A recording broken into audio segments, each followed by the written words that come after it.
Olá, mais um fim de semana tá aí, nós estamos daqui com o Saber Direito Debate. O convidado de hoje é o professor Ubirajara Casado, advogado, procurador seccional da União e conferencista. Durante a semana ele falou no Saber Direito Aula sobre fazenda pública em juízo. Na primeira aula dissertou sobre conceito de fazenda pública, na segunda sobre prerrogativas processuais, na terceira sobre prescrição e fazenda pública, na quarta falou sobre intervenção anômala e na quinta falou sobre liminares, tutela antecipada e poder público. Professor, muitíssimo obrigada pela presença, bem-vindo ao nosso debate, obrigada pela participação aí, por toda a explanação durante a semana sobre o tema. Eu que agradeço a oportunidade. Bom, vamos lá, professor, o professor que é de João Pessoa, inclusive, veio aqui nos prestigiar. Bom, o senhor falou então sobre fazenda pública em juízo, né? Falando então sobre a prescrição, quando a fazenda pública ajuiza uma ação, como é que se dão esses prazos prescricionais? No curso nós tratamos sobre a prescrição em desfavor do autor, ou seja, ele ingressa com a ação em face da fazenda pública, em face da União, e a sua pretensão encontra-se prescrita. A fazenda alega isso em preliminar de mérito, na sua contestação, e normalmente o juiz reconhece o prazo prescricional, sentencia julgando o mérito da ação, reconhecendo a prescrição da exigibilidade da pretensão. A pergunta é um pouco diferente porque ela trata da fazenda pública na condição de autora da ação. Como autora da ação, as prescrições são comuns. A fazenda pública se sujeita aos prazos prescricionais comuns, diferente do que nós falamos na aula, quando ela ocupa o polo passivo. Eu só chamaria atenção para a imprescritibilidade do ressarcimento ao erário por ser norma constitucional. Então, todos os ressarcimentos ao erário são imprescritíveis. Não importa quando a fazenda pública buscará esse ressarcimento, a prescrição não pode ser uma defesa ou uma preliminar de mérito do autor na sua contestação e, caso levantada, será afastada pelo Poder Judiciário. Quando, por exemplo, o Poder Judiciário ou o Ministério Público praticam alguma coisa contra um particular, um ato, por exemplo, contra um particular, o que pode ser feito, professor? Bom, o Ministério Público e o Poder Judiciário são, em última análise, órgãos da União Federal. E pela teoria da despersonificação dos órgãos, teoria administrativa, não há personalidade jurídica em termos de Poder Judiciário e de Ministério Público. Ou seja, a personalidade jurídica é do ente e União. E em termos processuais, só pode ocupar o polo de uma ação judicial aquele que possui personalidade e capacidade processual, que no caso é o ente público União Federal.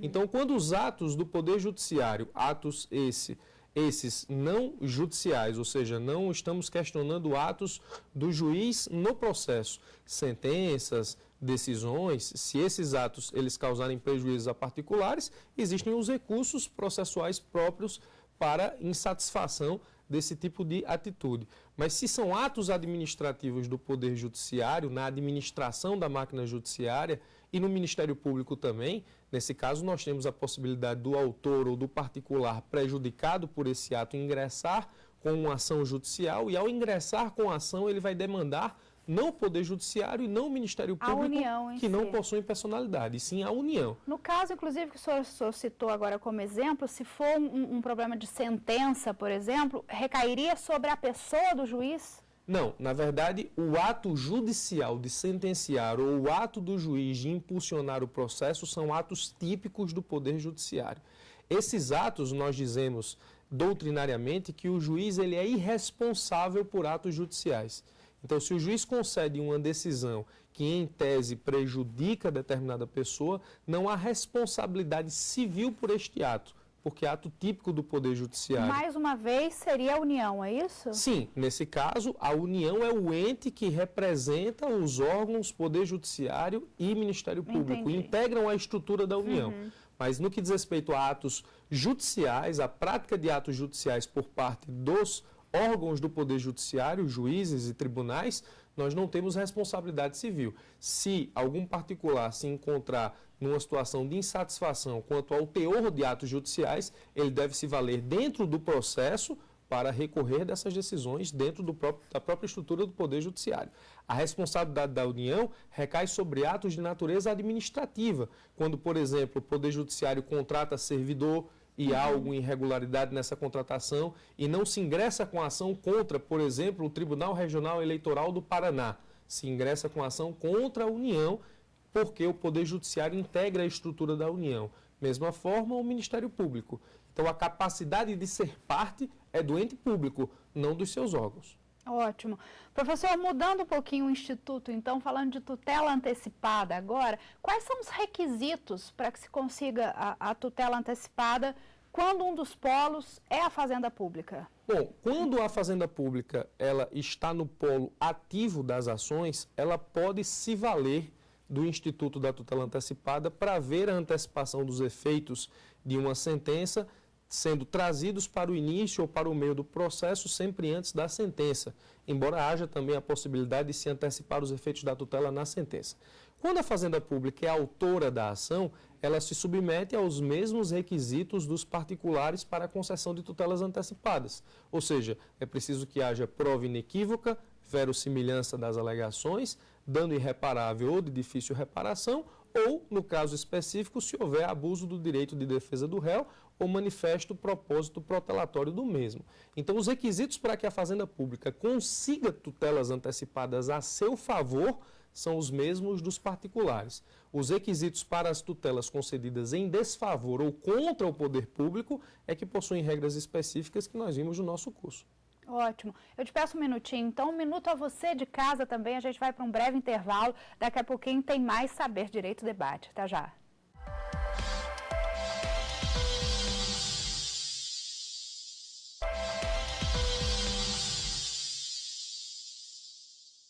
Estamos de volta e eu estou aqui com o professor Ubirajara Casado.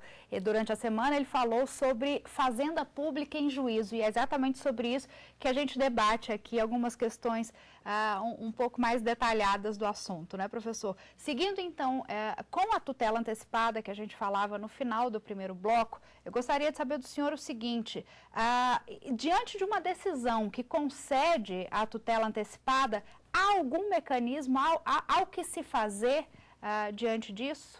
Quando a tutela antecipada é concedida em face do poder público, existem pelo menos 3 meios de impugnação para atacar essa decisão.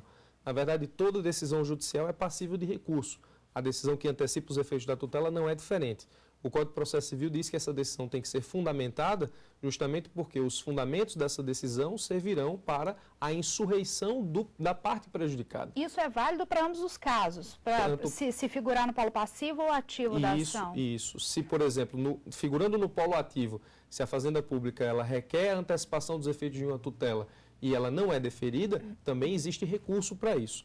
Mas a situação mais interessante é quando a Fazenda está no polo passivo. Existe a decisão judicial e os meios de impugnação.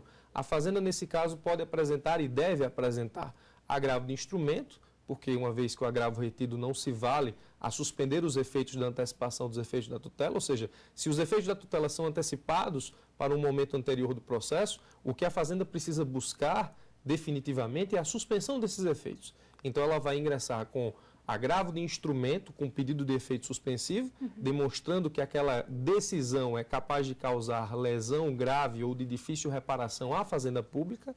Ela ainda pode apresentar o pedido de suspensão para o presidente do tribunal, que é um instituto específico para atacar decisões que antecipam os efeitos da tutela, ou seja, é um instituto que ataca essas decisões de tutela antecipada levadas ao presidente do tribunal, e nesse caso ela precisa demonstrar, por exemplo, lesão à ordem econômica, e ela também pode apresentar reclamação constitucional, porque o Supremo Tribunal Federal, ao julgar a ADC número 4, estabeleceu a constitucionalidade do artigo 1º da Lei 9494, que traz as hipóteses restritivas de tutela antecipada. Então, se o juiz concede tutela antecipada contrária às hipóteses restritivas da lei, ou seja, onde a lei proibiu a antecipação da tutela, para salvaguardar a decisão judicial do Supremo, ou seja, para garantir a eficácia da decisão na ADC, se pode apresentar ainda reclamação constitucional diretamente no Supremo. Lembrando ainda que esses meios de impugnação, eles não são eles são disjuntivos, ou seja, eles podem ser apresentados de forma concomitante. A Fazenda pode e deve apresentar, sempre que cabível, agravo, pedido de suspensão e reclamação constitucional, se for o caso. Entendi. Bom, em que situações ocorre a aplicação da tutela antecipada contra os entes federados, professor? Bom, a antecipação dos efeitos da tutela contra os entes federados, ela acontece todas as vezes em que nós não estamos diante de uma restrição legal. Nós vimos no nosso curso as restrições legais. Então, por exemplo, para citar alguns exemplos, não é possível a concessão de tutela antecipada que determine pagamentos. Não é possível, por exemplo, inclusive porque ao determinar pagamento a tutela antecipada, ela afronta o regime de precatórios. Não é possível concessão de tutela antecipada para compensação de crédito tributário, porque existe um requisito de reversibilidade da medida, ou seja, a tutela antecipada, por ser uma tutela, digamos, que não é definitiva, ela precisa poder ser revertida no curso do processo se o juiz mudar de entendimento. Se ele concede a tutela antecipada e ela é irreversível, ela não pode ser concedida. Por exemplo, a compensação de crédito tributário, no momento em que o crédito é compensado, o CTN diz que ele é extinto e uma vez extinto ele não volta atrás. Por isso ser irreversível, não se permite a tutela antecipada para a compensação de crédito tributário. Então, essas hipóteses legais restritivas, elas admitem a não antecipação dos efeitos da tutela em face do poder público. O que é que a doutrina nos ensina? Fora das hipóteses restritivas, toda e qualquer hipótese que não esteja lá prevista, é possível antecipar os efeitos. Inclusive, o Supremo tem entendimento restritivo na interpretação do artigo 1º da Lei 9494. Ou seja, não se pode aplicar uma interpretação ampliativa para trazer outras hipóteses restritivas. São aquelas e pronto. Fora dessas hipóteses, é possível conceder a tutela contra o poder público. Professor, pode haver a concessão da tutela antecipada contra a Fazenda na hipótese de se buscar uma nomeação em cargo público? Por exemplo, a pessoa está pleiteando e muitas vezes não consegue por alguma razão. É possível que se busque a tutela antecipada com essa finalidade? Essa pergunta é muito interessante, porque dentro das hipóteses restritivas que nós estudamos, existe a hipótese que fala da impossibilidade de concessão de tutela antecipada quando o assunto é servidor. Equiparação, reclassificação, concessão de aumento, de vantagem, de pagamento de qualquer natureza. Então, os servidores públicos representam uma classe bastante latente de impossibilidade de concessão de tutela. No caso da pergunta, não se trata de servidor, se trata de nomeação de pretenso aprovado, servidor, isso, né? De pretenso servidor, de aprovado em concurso público, de pretenso servidor que esteja a demonstrar no processo judicial que possui os requisitos para nomeação. De repente ele está lá demandando, dizendo que foi preterido na ordem de nomeação dos candidatos. Então, se o juiz identifica que a administração pulou alguém na ordem de nomeação, essa pessoa tem direito de ser nomeada. E o juiz pode antecipar os efeitos da tutela, ou seja, ele pode trazer para o começo do processo essa nomeação e deixar a sentença para depois. Nesse caso, é possível sim se conceder tutela antecipada. E aquele problema que te falei sobre a impossibilidade de conceder tutela antecipada para pagamento de qualquer natureza, nesse caso não se aplica porque a antecipação dos efeitos não é para pagar, é para nomear. Uma vez nomeado e trabalhando, ele vai receber. E os pagamentos são decorrentes da tutela que mandou nomear. Então, também não se encontra na hipótese restritiva da lei. Perfeito, professor. Bom, a gente vai então para mais um intervalo. Daqui a pouquinho tem o terceiro e último bloco. A gente fala dos livros, como sempre, e bate mais um papo gostoso aqui com o professor. Até já.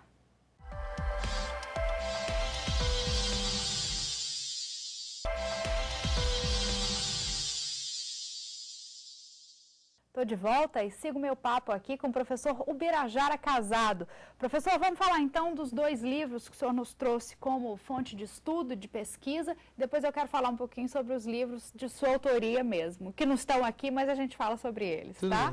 Esse aqui é A Fazenda Pública em Juízo, de Leonardo Carneiro da Cunha. Por que o senhor indica esse livro aqui, professor? Esse livro, ele durante muito tempo, e ainda acontece, ele é uma referência no estudo da Fazenda Pública em Juízo. O professor Leonardo Carneiro da Cunha é procurador do Estado de Pernambuco e esse livro é o livro mais completo sobre o tema.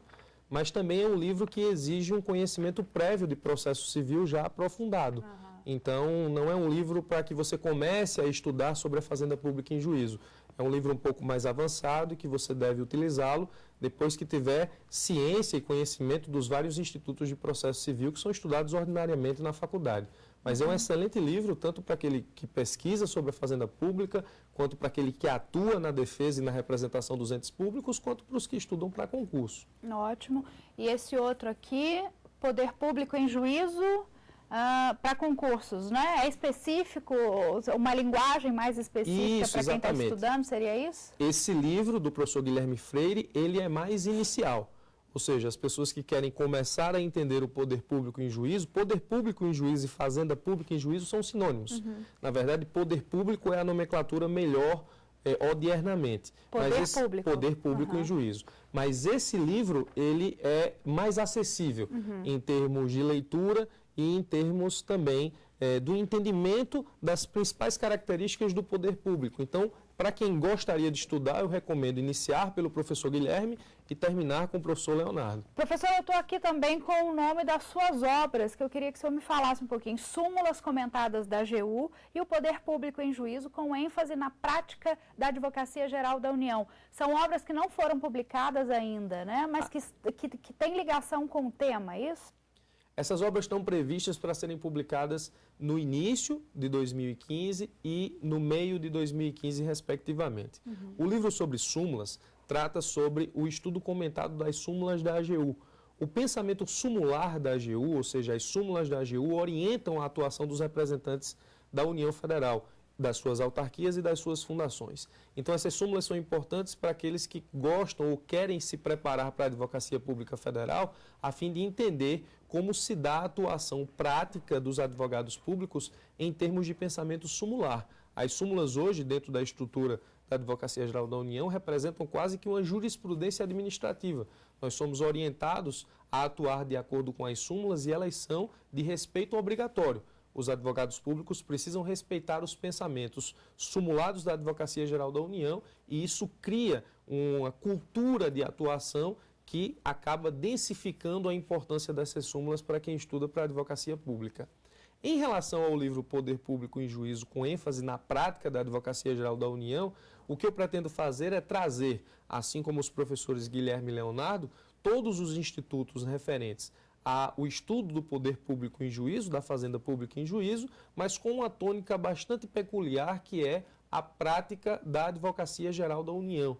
E aí eu vou utilizar da minha experiência como advogado público desde 2006 para trazer para as pessoas que lerão o livro um pouco das situações práticas da advocacia pública e não só das situações práticas, mas das saídas que nós, como advogados públicos, temos que dar aos processos, às pretensões. Então, o livro ele se destina a estudar o poder público em juízo nos seus aspectos legais, jurisprudenciais, doutrinários e, sobretudo, práticos. Pegando esse gancho, então, eu queria te perguntar uma coisa que eu tenho certeza que é dúvida de muita gente ainda. Quais são as principais competências do advogado público, professor, e as principais demandas, inclusive? Muito bem. Veja, a representação da União Federal ela é tripartite. Diferentemente dos estados e municípios, a maioria deles, um procurador estadual ou um procurador municipal, uma vez adentro ao cargo, ou seja, uma vez nomeado ao cargo público de procurador representante, ele pode representar o Estado ou o ente público em qualquer demanda, seja ela proveniente de uma pretensão contra a administração direta, contra a administração indireta ou se tiver natureza fiscal. No caso da União, essa representação ela se triparte em 3 carreiras. A carreira do advogado da União, a qual eu integro, nós somos responsáveis pela representação da União no que diz respeito à sua administração direta. A administração indireta, autarquias e fundações públicas federais, competem aos procuradores federais. E as ações de natureza fiscal competem a uma procuradoria especializada, que é a Procuradoria-Geral da Fazenda Nacional, que atua-se por meio dos procuradores da Fazenda Nacional. Então, como advogado da União, eu pego todas as demandas e todas as pretensões possíveis em face da administração direta. As atribuições dos procuradores federais e dos procuradores da Fazenda Nacional precisam ser respeitadas dentro da estrutura da AGU, de forma que um advogado da União não pode representar uma autarquia, também não pode representar a União em causa de natureza fiscal e assim sucessivamente. As atribuições precisam ser respeitadas e esse respeito acaba delimitando a matéria que cada carreira se encarrega nessa representação judicial e extrajudicial. Tá aí, tudo muito bem explicado. Muitíssimo obrigada, professor. Infelizmente, nosso tempo se esgotou, a gente poderia ficar muito mais tempo aqui conversando. Muito obrigada e volte sempre à casa sua. Eu que agradeço, Carol, a oportunidade. Muitíssimo obrigada a você de casa também, que nos acompanha sempre. Não se esqueça de mandar um e-mail para nós, caso surja qualquer dúvida. saberdireito@stf.jus.br. Você também pode acessar o nosso site, acompanhar este e todos os outros programas da casa, tvjustiça.jus.br. Te vejo de novo, então, na próxima semana. Até lá, tchau!